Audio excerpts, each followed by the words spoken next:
welcome to Sonia Podcast. I always say thank y'all to my supporters who actually sends me things.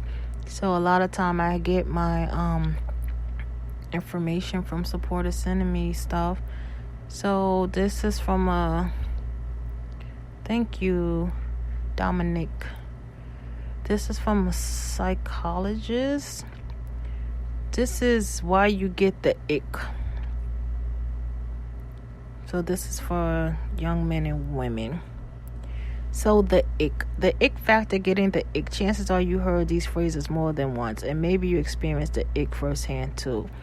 Although the term itself has been by Gen Z, the concept precedes the slang. I have heard about the idea of the ick from my clients often, though not always with that specific terminology, said Elizabeth Cohen, PhD, clinical psychologist, therapist, and relationship expert. As far why is arise, I absolutely think it's fear, she said. What is the ick? Generally speaking, the ick is when you're romantic attracted to someone and then insert circumstances happens and suddenly you turned off and no longer interested. There's no one particular thing that caused the ick. Turned off sensation that make you recoil. It varies from person to person. For example, the Urban Dictionary top definition for the phenomenal reads, everything seems to be going fine. You think you like them, but then you suddenly catch the ick. From then on, you can't look at the person in the same way. You just progressively get more and more turned off by them.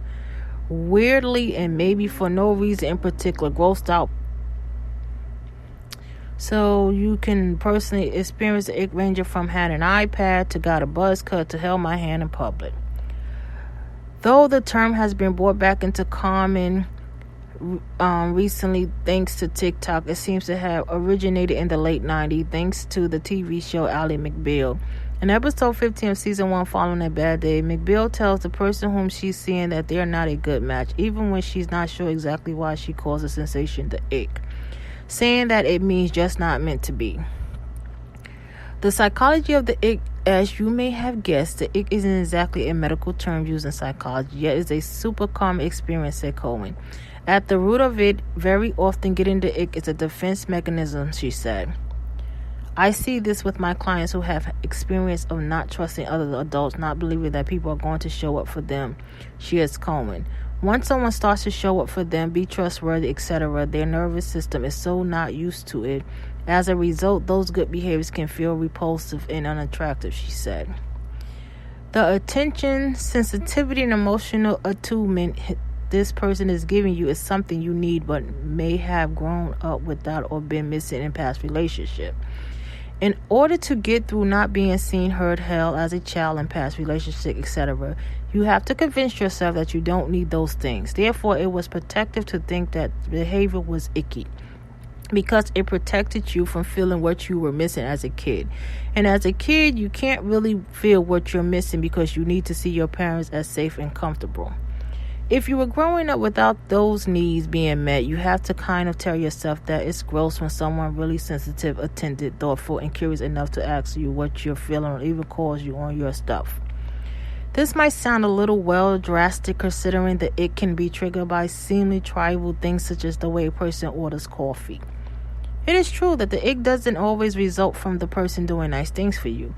Ick triggers can be anything from how loud the person tells stories to how often they burp, says another neuropsychologist and director of Comprehensive Consulting Psychological Service in New York. They may still be a defense mechanism at play. You may tell yourself you caught the ick as a way of protecting yourself from another failing relationship, common, even intimacy, said Haffey.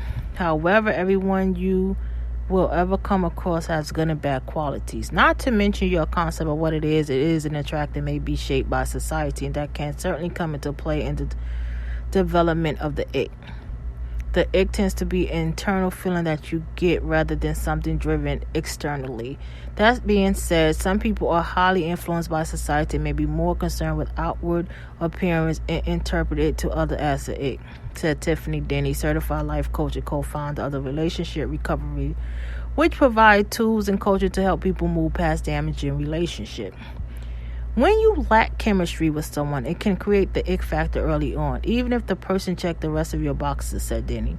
In this case, the ick may arise around the realization that you don't actually want to engage physically or sexually with this person. Sometimes the ick is nearly instant when you become intimate with someone and you just can't shake the feeling wanting to recoil if someone comes any closer to you, said licensed psychotherapist, certified trauma specialist Susan Zen, licensed psychotherapist and founder of Westside Counseling Center in Santa Monica, California. A bad kiss or being bad at sex is suddenly being a major turnoff. This is different from having doubts down the line in a relationship. An ick feeling is insubstantial, and your intuition is signaling it to you to get away and run as fast as possible. Of course, your relationship with your own body is extremely important, plays all sorts of roles in how you connect to other person, said Danny. It's completely possible that your own feelings about your body, sex, and intimacy are what's put up a roadblock. Now, how to identify the ick? How do you know if that feeling or gut reaction is the ick and maybe something you can work through versus a straight up deal breaker or red flag that this person isn't for you or worse is bad for you? The ick primarily happens early in a relationship when you're getting to know the person you're dating, usually within the first few months or the honeymoon period, said Heffy. If this is the case, give it time, said Cohen. 3 days are usually long enough to gain clarity. Waiting it out helps you to be able to discern whether the ick is something substantial or not. If you start having doubts later in a relationship, that's probably not an ick and will be more indicated or just drifting apart. On the other hand, certain things may indicate things that isn't a case of the ick, but your gut rightfully alerting you that something's amiss. For example, when someone tries to isolate you from your family and friends, is unwilling to communicate, or doesn't recall happy moments from your relationship with fondness, those are all potential red flags. Another big one to watch out for is false sense of intimacy. When you first started dating someone, said Cohen, if the person is acting if they know so much about you within the first few days, oversharing, talking about making plans in the future, and commenting on how amazing, beautiful, and perfect you are, that's all falls under false intimacy, she said. This is sometimes a manipulation tactics along the lines of love bombing used to gain control in a relationship. Can you get over the ick? You can get past the icky, cringy, turn-off feeling if you're willing to put in some work. She always encouraged clients to think about the topic and what about it makes them uncomfortable. Think, can you tolerate 5 minutes of it, 10 minutes of it? And even more importantly, can you share it with your partner and tell them about your vulnerability, she said. By really sharing with your partner something like, I just feel uncomfortable when you reflect how I feel and see me so deeply, then you can have a corrective experience where they are like, but I want to understand you and I want to see you, and hopefully you can take that in. You don't have to act immediately, but ultimately you should address it no matter how trivial the case may be. The ick is a gut reaction, and you should always trust your gut. You can know you want to have a relationship, you can know you like their qualities, but you can also accept you just don't feel that way about them. It depends on whether the behavior that irritates you are negotiable and whether they can change them.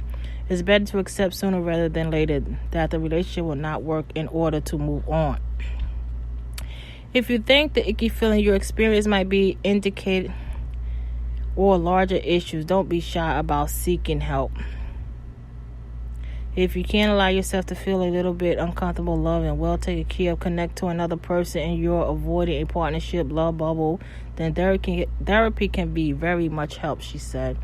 Therapy serves as a way to talk about the work through what you experience, she said. The key is to try, who knows, you might dig in and push past the ick and don't only discover that you found someone truly wonderful, but also have done a lot of personal growth. Oh, thank you, Dominic. That was nice.